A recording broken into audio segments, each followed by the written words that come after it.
Saudara yang dikasihi Tuhan, hari ini tema kita tak ditinggalkan dalam sengsara. Sengsara yang paling gak enak sebenarnya bukan hanya soal sakit, gagal dan sebagainya ya. Sengsara yang paling sering dialami kita, apalagi umat percaya, adalah konflik batin. Bapak Ibu pernah tentunya ya mengalami konflik batin? Harus mengambil keputusan, harus mengambil pilihan yang tampaknya sama-sama benar, dasar dan alasannya sama-sama kuat, sama-sama jelas. Tapi kok kayak kita tidak bisa seperti memilih hitam dan putih. Kayak semuanya abu-abu. Pernah ya Bapak Ibu? Pernah ya? Banyak orang yang mengalami hal ini, misalnya zaman sekarang ini lagi susah, pekerjaan yang sekarang ditekuni, kantor sekarang itu toksik, usia sudah cukup banyak, maka menimbang, saya nggak kuat sebenarnya di kantor ini, mau resign. Tapi belum dapat kerja yang baru, sedangkan tagihan datang terus. Nah, gimana itu Bapak Ibu? Mau segera resign demi kesehatan mental, atau ya sudahlah tahan-tahan karena tagihan ini, biaya anak, belum lagi nanti dengan kondisi ekonomi belum tentu dapat lagi kerja yang baru yang lebih baik. Ada juga orang-orang yang sekarang yang muda ini sedang galau. Dapat beasiswa besar ke luar negeri atau keluar kota. Tapi orang tua tinggal sendirian di rumah sudah sepuh. Mau pilih mana? Takut menyesal, nggak datang 2 kali nih beasiswa besar ke luar negeri. Tapi orang tua sepuh dan sakit-sakitan, nggak ada lagi yang bisa dititipin. Nggak bisa dibawa ke luar negeri tentunya. Mau pilih mana? Dia mengatakan, saya takut menyesal Bu, takut menyesal tidak dapat lagi beasiswa, takut menyesal saya nggak ada kalau orang tua saya menghembuskan nafas terakhir. Nggak bisa pulang. Mau pilih mana Bapak Ibu? Konflik batin yang cukup serius itu. Atau yang zaman sekarang dialami oleh banyak orang adalah konflik batin kalau kita mau marah. Ada anak kita, orang tua kita, saudara kita, sahabat kita, orang di gereja kita mungkin yang melakukan kesalahan, tapi kita konflik ini. Dimarahi nanti. Ya kalau cuma ngambek, tapi minggat piye nanti. Ya? Anak kita mau dimarahi, nanti malah tambah benci. Tapi kalau nggak dimarahi, tambah bablas jatuh dalam dosa. Dan nggak ada lagi yang bisa negur dia. Nah, mau pilih mana Bapak Ibu? Sebagai orang tua, sebagai keluarga, sebagai saudara seiman. Kita mungkin tahu jawabannya, tapi kan waktu prakteknya tidak sehitam putih itu. Tidak bisa langsung diambil keputusan itu. Dalam gereja kita juga harus memilih. Biasanya orang-orang yang diminta menjadi penatua, pengurus komisi, panitia. Saya ini sudah habis waktu saya di pekerjaan, di mengurus keluarga. Kalau nanti pelayanan, saya ini buah si malakama. Satu sisi harus mengurangi tanggung jawab terhadap keluarga, kok enggak sejahtera. Tapi kalau mau menolak pelayanan kok kayaknya juga enggak bersyukur sama Tuhan sudah diberi kesempatan. Tidak segampang itu ya Bapak Ibu, Saudara. Maka banyak orang Kristen pada zaman sekarang memakai jurus Pilatus. Apa itu? Cuci tangan. Enggak mau ambil keputusan. Jangan saya yang pilih. Terserah. Waktu ada pilihan dia memihak Yesus atau orang Farisi. Orang Farisi sudah ancam kalau membebaskan Yesus, lapor ke Kaisar. Ada kepentingannya juga di sana. Tapi dia juga ada kepentingan dengan Yesus. Ini orang gak salah. Dasarnya apa? Maka dia pakai jurus cuci tangan karena dia tidak bisa dan tidak siap menanggung konflik batin, mengambil keputusan, memikirkan, berproses dengan serius. Ya sudah, jangan saya yang pilih, jangan saya yang ambil keputusan, terserah mau apa. Maka dia cuci tangan. Bapak Ibu sekarang sepertinya banyak juga cuci tangan, bukan? Dalam hidup ya. Kalau mau jujur. Kita orang-orang yang lebih sering cuci tangan daripada mau telateni konflik batin kita. Kita lebih banyak menjadi orang yang melemparkan tanggung jawab supaya orang lain nanti yang disalahkan kalau pilihan atau keputusannya salah. Orang tua saya sudah bilang gak apa-apa kuliah aja, pergi ke tempat jauh gak apa-apa. Ya namanya orang tua ya Bapak Ibu ya. Pergi aja sekolah nak jauh-jauh. Tapi nanti waktu meninggal, aduh menyesalnya luar biasa. Sampai seorang teman mengatakan, ya pilih penyesalan mana yang gak terlalu abot. Ada 2 penyesalan, pilih mana yang mau kamu tanggung. Serba salah. Nasihat-nasihat begitu ketok gampang terdengar dan terucap, tapi ya gak sesimpel itu. Bapak Ibu, hari ini kita membaca tentang Abraham yang dicatat oleh Alkitab menjadi sebal hatinya. Mari kita lihat kejadian di sana.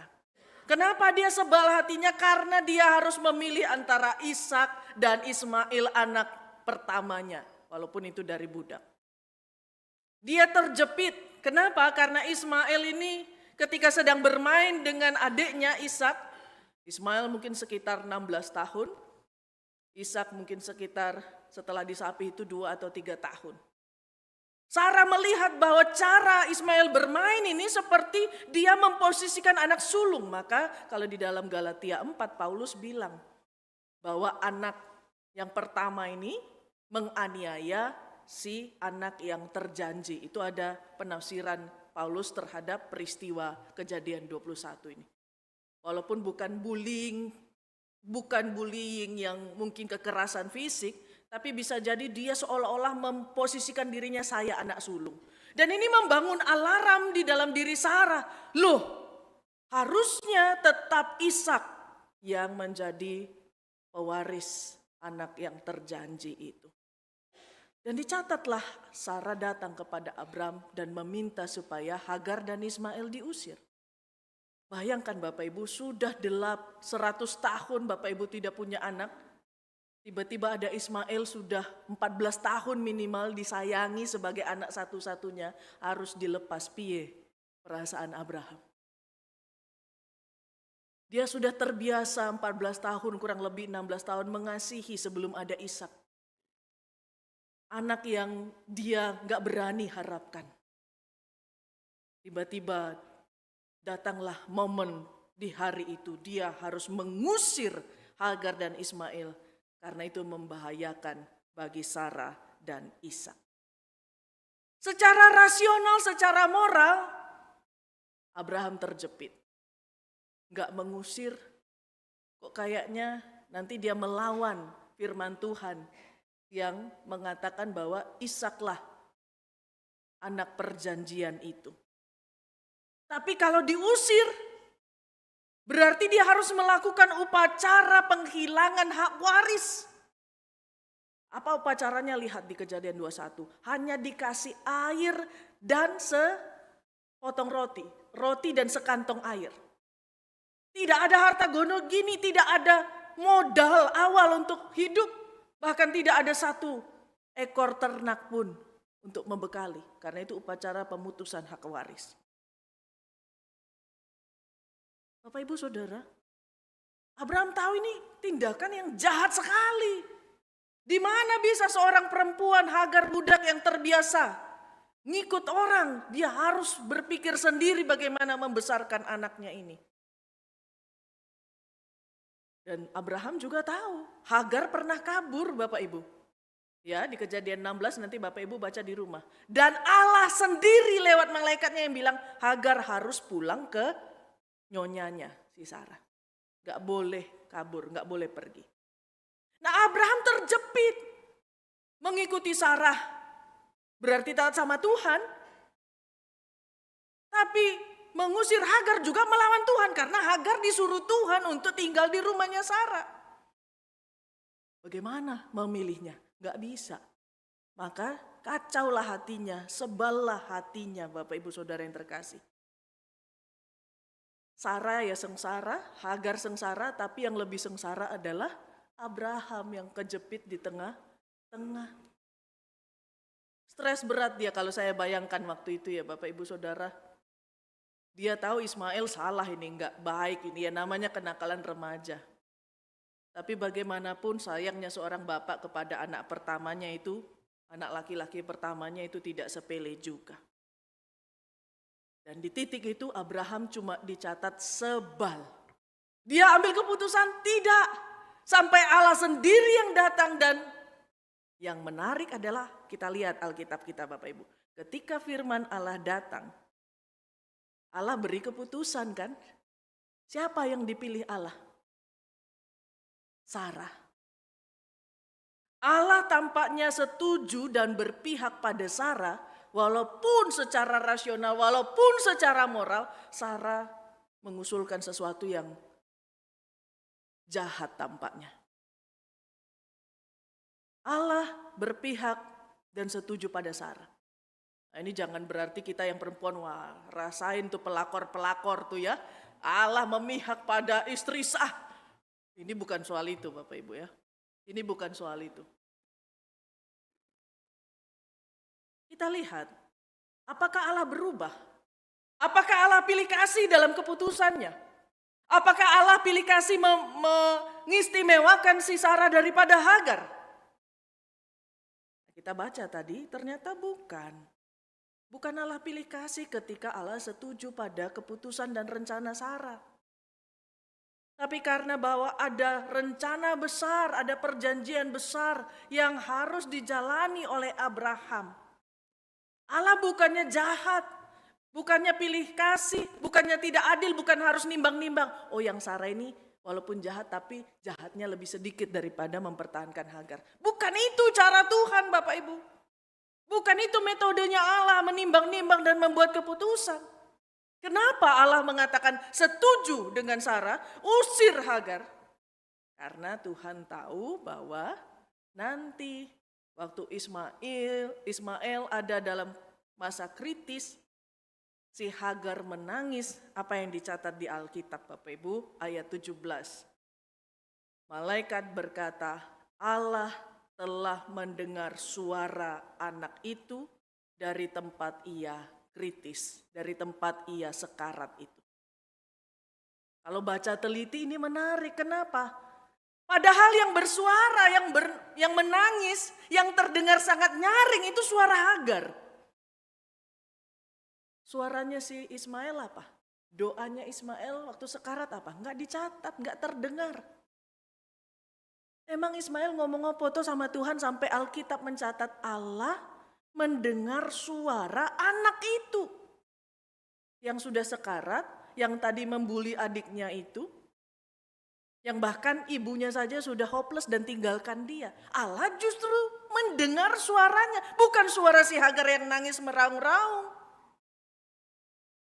Dan disinilah kita melihat bahwa Allah itu bukan tidak adil. Abraham memang diminta memutuskan hak waris dengan Hagar, dengan Ismail. Tapi Allah berencana untuk menjadikan Ismail sebagai bangsa yang besar. Ismail tetap diberkati. Ismail harus pergi karena dia akan menempati satu tanah yang lain yang juga akan diberkati Tuhan. Toh nanti ketika Abraham meninggal, Ishak dan Ismail menjadi sangat rukun. Mereka menguburkan ayahnya bersama-sama. Tali persaudaraan tidak putus. Itu kita bisa tahu kenapa? Karena kita sudah baca sampai ending Bapak Ibu. Tapi tetap kalau kita ada dalam posisi Abraham, ya Muhammad, kita kan gak ngerti Allah nanti. Walaupun cuma dengan sedikit roti dan sekantong air, si Hagar dan Ismail tetap hidup. Prakteknya kan dia melihat istrinya dan anaknya ini perlahan-lahan menuju kematian, dan itu kan gak enak. Sakit. Pertanyaannya, apakah kita setuju misalnya, Tuhan, Mbok Yo kasih tahu di awal, ya. Dikasih bocoran, spoiler di awal. Gak apa-apa Abraham, kamu usir Hagar dan Ismail, nanti tak openi kok anakmu. Itu kan lebih enteng kita buat keputusan ya Bapak Ibu ya. Lebih enak kan? Tapi ternyata tidak. Allah cuma bilang aku setuju, lakukan yang diputuskan Sarah. Dan Abraham mungkin gak tahu bahwa Tuhan sedang memberkati Ismail juga. Dia mungkin bertahun-tahun dengan sebal dan rasa sakit hati, rasa bersalah itu di dalam hatinya. Maunya kita Bapak Ibu, andaikan kita bisa tahu dari awal rencana Tuhan, peta besar, ya skenario dari Tuhan untuk diri kita dan untuk orang lain, kita jadi gampang kan buat keputusan. Tapi realitanya dalam hidup kita kan enggak tahu kita. Kita sedang menghadapi sekarang orang tua yang sedang mendaftarkan anak-anaknya di sekolah-sekolah yang baru. Waduh, rumit. Tahun lalu beberapa orang tua kecewa karena aduh Tuhan kok nggak loloskan anak saya masuk di sekolah itu. Kita nggak tahu. Nggak tahu. Endingnya bagaimana kita nggak tahu. Tapi kan bertahun-tahun nanti setelah ending mungkin baru kita, oh ini tuh rencananya Tuhan. Oh ini toh maksudnya Tuhan. Tapi sebagaimana Abraham, Tuhan memang tidak beri spoiler di awal. Tuhan tidak beritahu. Cuma sepotong-sepotong informasi yang kita dapat.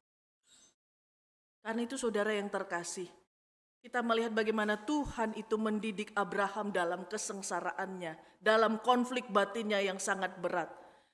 Ketika ia tidak mengerti dan tidak punya cukup informasi, dia harus melakukan apa yang Tuhan suruh. Walaupun hatinya enggak lego. Dan itulah yang dikatakan Tuhan Yesus tadi dalam Injil Matius. Ya kita harus terima, kita murid ini enggak akan bisa lebih ngerti dari guru. Hamba ini enggak akan bisa punya kuasa lebih daripada majikan. Kita harus bersedia merendahkan diri dan mengakui siapa kita. Karena itu Tuhan Yesus mengajak kita untuk menyadari bahwa memang ada yang melampaui kompetensi, ada yang melampaui pengetahuan kita, tapi tetap kita harus berani menghadapi pertentangan itu, menghadapi konflik itu dan jangan cuci tangan, cari gampang dan cari mudahnya saja. Maka hari ini dalam Injil Matius, saudara, kita buka Injil Matius, Tuhan Yesus beri kunci kepada kita untuk menghadapi dilema atau konflik batin yang berat dalam hidup kita. Ada 2 indikator dalam bacaan Matius 10 yang kita baca. Yang pertama, kalau kita mengalami konflik batin membuat keputusan, tanya 2 hal, 2 indikator ini. Yang pertama, siapa yang lebih engkau takuti? Dan yang kedua, siapa yang lebih engkau kasihi? 2 itu tadi. Dalam bacaan kita Injil Matius. Apakah engkau membuat keputusan karena lebih takut pada Tuhan atau pada sesuatu yang lain, seseorang yang lain? Apakah engkau membuat keputusan karena engkau lebih mengasihi Tuhan atau dalam kasus Pilatus lebih mengasihi nyawanya sendiri? Dan karena itu konflik batin gak pernah selesai 1-2 jam, 1-2 hari Bapak Ibu. Kita bisa di permukaan bilang, aku gak takut siapapun, aku memilih ini karena takut Tuhan, karena mengasihi Tuhan lebih daripada bahkan orang tuaku, daripada keluargaku sendiri. Tenan tah? Benarkah itu? 2 indikator ini jadi pertanyaan. Ketika ada konflik, jangan hanya mau cepat dapat jawabannya. Enak ya seperti Abraham dipilihkan Tuhan. Ya wes, lakukan seperti Sarah. Itu juga sudah enak itu. Tapi kan seringkali dalam hidup kita nggak ada bisikan begitu. Adapun bisikan kita masih uji lagi, ini dari Tuhan atau bukan ini ya. Yang lebih banyak kan bisikan yang jahat, bisikan setan justru yang, bisikan iblis yang datang. Maka saudara yang terkasih, tanya, apakah benar aku lebih takut pada Tuhan ketika ambil keputusan ini? Apakah benar aku lebih mengasihi Tuhan? Apa aku bersedia mengikut Tuhan memikul salib? Lebih dari apapun, lebih dari siapapun. Persoalannya kalau saya sendiri ngalami, iya saya buat keputusan ini karena saya takut akan Tuhan, karena saya lebih mengasihi Tuhan. Tapi juga saya takut, masih di saat yang sama, saya juga masih takut sama yang lain. Saya juga masih lebih ada, walaupun saya mengasihi Tuhan lebih banyak, tapi kasih kepada ini juga masih ada. Nggak otomatis hilang, betul ya Bapak Ibu Saudara? Sama nggak dengan saya pengalamannya? Sudah dipetani nih, sudah digumulkan, sudah dimeditasikan. Oke, saya lebih mengasihi Tuhan. Tapi kasihnya ke yang lain ini nggak hilang juga. Masih ada. Takutnya ke yang lain ini juga masih ada, walaupun saya lebih takut pada Tuhan. Nah karena itu saudara yang terkasih, ketika dua-duanya tetap ada, disitulah pertentangan itu dan disitulah momen ketika kita nggak kuat untuk mempertemukan, memperjumpakan itu. Kita ambil komitmen, saya lebih mengasihi Tuhan dan saya sadar ada yang juga saya kasih sedikit banyaknya. Dan mengakui bahwa saya bergumul, ada yang gontok-gontokan, ada yang perang dalam rasa kasih dan takut saya itu. Itu yang kita, aduh ndang mari wes, ndang selesai wes. Malas repot ini. Maka kita tutup mata pada yang ini dan padahal ini nanti akan jadi bom waktu yang sewaktu aku akan menjegal kita, menjatuhkan kita. Saudara yang terkasih, Abraham kemudian terus dididik Tuhan sampai dia berhasil. Nanti bacaan-bacaan minggu depan kita akan melihat. Dari awal Abraham itu Tuhan bilang apa, dia nggak percaya. Tuhan bilang apa, dia minta tanda. Tuhan bilang apa, dia tanya ini, tanya itu, dan diam. Terakhir, dia lulus ujian waktu apa? Waktu Tuhan minta anaknya dikorbankan. Dia nggak berdebat, dia nggak mengeluh, dia nggak protes, dia langsung jalan. Lulus dia di situ. Sepercaya itu akhirnya dia belajar percaya, merendahkan dirinya, egonya, dan betul-betul ikut kata Tuhan. Walaupun dia nggak ngerti, walaupun dia nggak tahu ending ceritanya bahwa nanti ada binatang lain yang sebenarnya dia korbankan. Tapi dalam perjalanannya ke rumah ke atas gunung itu kan nggak mudah. Tapi menjadi lebih mudah daripada kasus-kasus di pasal-pasal sebelumnya. Kenapa? Karena dia sudah belajar untuk manut.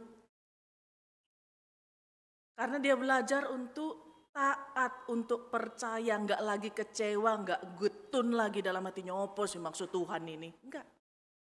Dan itu memang perlu berkali-kali dilatih, diuji. Dan mungkin kalau saudara sedang mengalami hal itu sekarang, bukan karena Tuhan jahat, tapi Tuhan sedang menguatkan diri saudara untuk bisa akhirnya mengatakan, jalan wis. Kemana Tuhan pimpin, apa yang Tuhan mau, saya lakukan walaupun rasanya ada konflik luar biasa. Tapi saya mau melakukannya kalau itu dari Tuhan. Itulah iman saudara. Pilih mau jadi Abraham dan para murid Kristus yang bahkan siap disalib, siap direbus, siap dipanggang, siap dibunuh, disiksa, dianiaya. Tapi nggak ngeluh-ngeluh, ya, nggak bersungut-sungut, nggak protes sana sini, nggak doa meraung-raung lagi. Kenapa? Karena kita belajar. Kalau Ismail saja yang bersalah dan hampir mati karena kesalahannya dan berbisik dalam nafas terakhirnya Tuhan dengar. Kalau Abraham saja sebagai pemimpin keluarga, dia nggak berani tunjukkan mungkin konflik batinnya karena dia yang harus ambil keputusan. Tuhan tahu sengsaranya dan Tuhan tolong. Apalagi kita. Tuhan tidak akan membiarkan kita sendirian Bapak Ibu. Orang yang sudah percaya Tuhan tidak akan pernah harus membuat keputusan dan pilihan-pilihan hidupnya sendirian. Kalau ada konflik, kalau ada dilema, jalani, telateni. Dan seperti Mazmur tadi, tetap datang sama Tuhan. Percayalah, jangan mau cepat-cepat cuci tangan atau lempar tanggung jawab. Kita sedang berproses, kita sedang di-upgrade, kita sedang dilatih. Dan kalau masih belum selesai, itu bukan karena kita bodoh atau lemah. Kok nggak ngerti-ngerti sih, kok nggak cepet sih, berarti imannya kosong. Enggak. Konflik batin itu justru menandakan kita mau belajar. Kita bersedia dibentuk, kita bersedia mencari kebenaran. Dan itu yang Tuhan mau. Langkah pertama untuk bisa datang kepada Tuhan, jujurlah mengatakan, Tuhan, aku nggak paham, aku nggak ngerti, dua-duanya abu-abu, dua-duanya ketok bener, yang aku kasihi Engkau, tapi ini juga masih ada. Akui itu dulu. Dan lihatlah bagaimana Tuhan datang dan mendengar bahkan apa yang kau tak berani bisikkan pada orang lain. Yang kau sembunyikan dilema itu pada orang lain. Tuhan mendengar bisikan Ismail di bawah semak-semak di padang gurun itu. Dan Tuhan mengangkatnya menjadi bangsa yang besar. Apalagi kita yang sudah percaya, meski tidak tahu banyak, tapi bersama dengan Tuhan. Pilihan-pilihan kita akan diarahkan oleh Roh Kudus menjadi pilihan yang bijaksana. Dan kalaupun kita sempat salah memilih, Tuhan punya kuasa untuk membalikkan kita lagi pada jalannya yang benar. Amin. Saat hening bagi kita.